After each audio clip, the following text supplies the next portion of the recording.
What are you looking at? After hearing a lot about the original Prey game that came out in 2006, I finally decided to try it out as part of my backlog battle. Now before I begin, a couple of things I want to mention. First, the Prey game from 2017 has nothing to do with this game, as it's a completely different thing. It only shares the name. Secondly, this game is sadly not sold anymore, so your best bet is second-hand options. Hopefully it comes back to Steam or GOG in the future, as it's a decent game. So what is this? This is a story-driven linear FPS. You play as Tommy, a young Cherokee warrior who just wants to move away from the reservation with his girlfriend, Jen. Jen doesn't want to go as it's the home of her ancestors. So one day, while at Jen's bar arguing over this, something strange happens and everyone gets abducted by aliens. Yep, that's literally how the game starts. So Tommy, Jen, and his grandfather, along with hundreds of other people, are now on board a giant spaceship. As expected, Tommy somehow gets freed and has to fight his way across this massive ship and try to free his people. Let's start with some of the things I liked about this one. For a 2006 game, it holds up very well graphically. What you are seeing in the background is the original game. I have added no mods here. The environments, weapons, aliens that you fight are all very well done.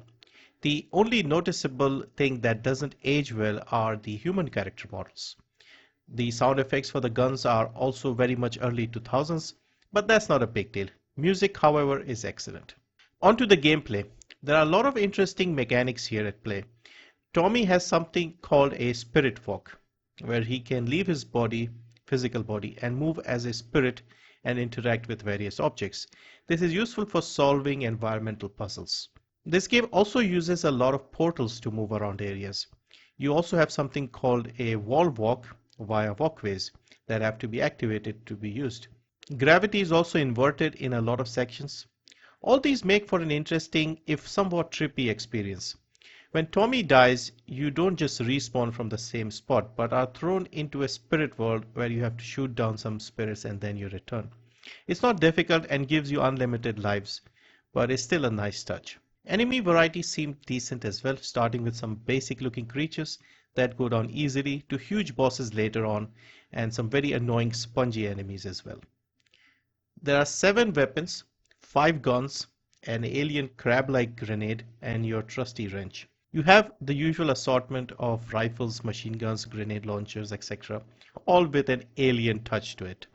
The story revolves around you trying to at first free your girlfriend and then later on trying to save the world, and is entirely set on this giant spaceship.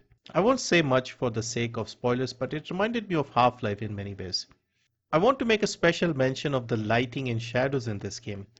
This game uses the Doom 3 engine, I believe the id Tech 4 engine is called, and from what I recall back in the day there was a lot of talk about the advanced lighting and shadows that were used for this. I'm surprised that even today it still looks very good. The shadows and lighting effects are very noticeable at how well done they are.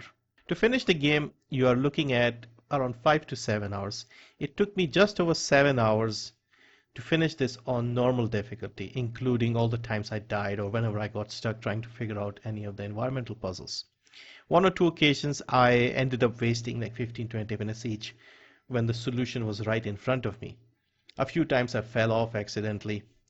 There is a harder difficulty option as well, so you can try that. Overall, I enjoyed this game a lot.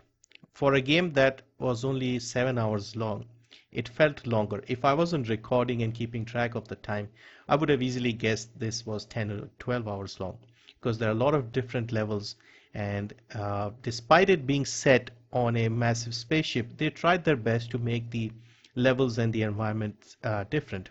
And yeah, there are quite a lot of interesting things. There's also a section where you fly around a vehicle. So yeah, plenty of different ways to play the game and different levels. There's a section where you are on a small rock or asteroid with its own gravity. You have those areas as well. So yeah, plenty of variation in the levels. I'm a fan of this era of games, and this one did not disappoint. If I was to give this a score, I would say this is a solid 8 out of 10. And I would recommend that you give this a try if you can get hold of it. Even in 2023, it still feels pretty good. Let me know if you have played Prey and what you think of it. And thank you for watching, and see you in the next one.